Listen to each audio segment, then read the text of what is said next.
If you've spent any time studying modern warfare, you already know the Korean War was brutally cold. But here's what often gets overlooked. More soldiers were evacuated for cold injuries in the winter of 1950 to 51 than for some categories of combat wounds. Frostbite, trench foot, exposure, these weren't background conditions. They were operational factors. Entire offensives slowed, not because of enemy resistance alone, but because men simply could not stay warm enough to function. But here's what often gets overlooked. More soldiers were evacuated for cold injuries in the winter of 1950 to 51 than for some categories of combat wounds. Frostbite, trench foot, exposure, these weren't background conditions.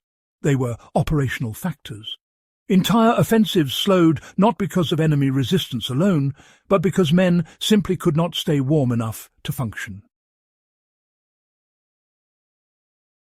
Before we go further, if you value deep dives into the overlooked mechanics of history, the details that shaped outcomes more than speeches and battlefield maps, subscribe to The Prepper Historian. This channel is for those who want the lessons behind the legends. What most casual accounts fail to emphasize is that survival in minus 35 degrees Celsius, that's minus 31 Fahrenheit, conditions often came down to something deceptively simple. A blanket, not high technology, not elite training. A system built around wool, layering, and a disciplined understanding of heat management. Soldiers who understood it endured. Those who didn't paid for it in tissue, mobility, and sometimes their lives. So let's look closely at what that blanket trick really was, and why it actually mattered. The winter of 1950, well, it forced armies to relearn lessons they thought they already knew. When Chinese forces entered the war in late 1950, United Nations troops were already stretched thin across, mountainous terrain. Then winter arrived, with temperatures plunging below minus 30 degrees Celsius in some regions, especially around the Chosin Reservoir. Wind chill drove the effective temperature even lower. Weapons malfunctioned, lubricants froze, sea rations turned rock hard, metal burned skin on contact. But really the most vulnerable system was the human body. Now, many American units, they had cold weather gear on paper, but in practice, distribution just couldn't keep up with the pace of operations. Troops moving north, they often found themselves ahead of their winter supplies, and even when the right gear did arrive, improper use could lead to catastrophic heat loss. It was a tough lesson, learned the hard way. What really emerged from all this, you see, wasn't exactly innovation, but rather a kind of rediscovery. The disciplined use of wool blankets, yes, those simple wool blankets, became absolutely central to survival, especially during static positions and those long, cold overnight bivouacs. The true function of a blanket in sub-zero warfare wasn't about comfort, not really. It was all about insulation management. To the civilian mind, a blanket means warmth in a sort of passive way. But in combat, it became a controlled thermal system, something you had to think about, plan, and use deliberately, not just drape over your shoulders and hope for the best. The standard United States military wool blanket of the era was, thick, dense, and heavy. Wool, you see, retains its insulating properties even when it's damp, a critical feature out there in snowy environments. Cotton, on the other hand, is actually quite dangerous in cold weather because it absorbs moisture and collapses those insulating air pockets. Wool, though, traps air even when it's wet. But the blanket trick wasn't just about covering yourself. Soldiers learned to, wrap the blanket tightly around the torso before crawling into a sleeping bag. They'd use it as an inner liner when sleeping right there in foxholes. Sometimes they'd create layered insulation beneath the body to prevent conductive heat loss to the frozen ground. And of course, they'd seal gaps around the shoulders and neck where convective heat could easily escape. The ground, not the air, often drained heat the fastest. A soldier lying directly on frozen soil lost warmth through conduction at, well, truly alarming rates. This was field thermodynamics learned by necessity.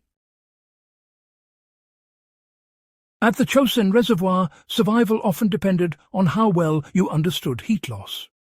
The Chosin campaign is remembered for tactical withdrawal under pressure, but it should also be remembered as a case study in environmental attrition. Temperatures dropped to -35 degrees Celsius. Frostbite cases soared.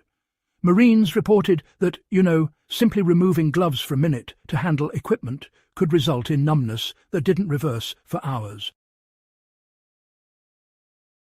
In that environment, the nightly routine became, almost ritualized. Men avoided sweating during the day because, moisture trapped in clothing would freeze at night. They loosened layers during exertion and tightened them immediately when halting. Before bedding down, they brushed snow off clothing thoroughly, because snow melts, moisture spreads, and then, it freezes again. Then came the blanket system. One common technique involved wrapping the wool blanket tightly around the body like a cocoon before entering the sleeping bag, creating an additional air-trapping layer. Another method placed a folded blanket beneath the upper torso and another beneath the legs, especially when pine boughs or insulation materials weren't available. These practices weren't written in glossy manuals. They spread peer to peer. Survival became institutional knowledge passed quietly between men in foxholes. The misconception is that superior gear solves cold weather survival. Modern readers sometimes assume cold weather casualties reflected poor equipment alone. The reality is more nuanced. Yes, supply failures occurred. And yes, extreme cold weather boots were initially inadequate in some units. But, even with proper equipment, misuse killed effectiveness. Sleeping bags compressed under body weight lose insulation beneath you. Blankets restored that lost layer. Men who understood that, they stayed warmer. Another overlooked principle. Ventilation, overheating inside a tightly sealed system led to perspiration. Perspiration led to frozen fabric, and frozen fabric conducted heat away from the body. Experienced soldiers left small breathing gaps near the face and kept their heads just slightly elevated, to reduce frost accumulation inside their bedding. It sounds simple, but it wasn't. At -35 degrees Celsius, mistakes compound fast. It's worth noting that Chinese troops, often portrayed as poorly equipped, relied heavily on quilted cotton-padded uniforms and layered fabric systems. While cotton performs poorly when wet, many Chinese units compensated with sheer layering and, constant movement. During those static periods, captured accounts describe similar insulation practices, basically layering bedding beneath the body and minimizing exposed skin. The physics, they remain the same regardless of flag. Heat escapes through conduction, convection, radiation and evaporation. Interrupt those pathways and, honestly, you survive longer. What this teaches survivalists today is, if anything, more relevant than ever. If you strip away the uniforms and context, the lesson is stark. Cold kills quietly. You do not need Arctic wilderness to face dangerous cold. Power outages, winter storms, grid failures, these create conditions not entirely different from a static defensive line in Korea. The principles remain identical. Insulate from the ground first. Use wool or synthetic materials that retain loft when damp. Avoid sweating in cold environments. Layer strategically rather than relying on one thick outer shell. Control airflow without sealing moisture inside. You know, a simple wool blanket, when properly used, can dramatically increase survival margins in freezing temperatures. Folded beneath you, wrapped tightly around your core organs, or layered inside a sleeping system, it becomes more than just comfort, really. It becomes a buffer between your metabolic heat and the lethal cold. The psychological dimension of warmth, well, it really shouldn't be ignored. Cold erodes morale, plain and simple. Historical letters from the Korean winter, they repeatedly mention exhaustion from fighting the cold as much as the enemy. A soldier who sleeps even just marginally warmer, well, he maintains cognitive clarity.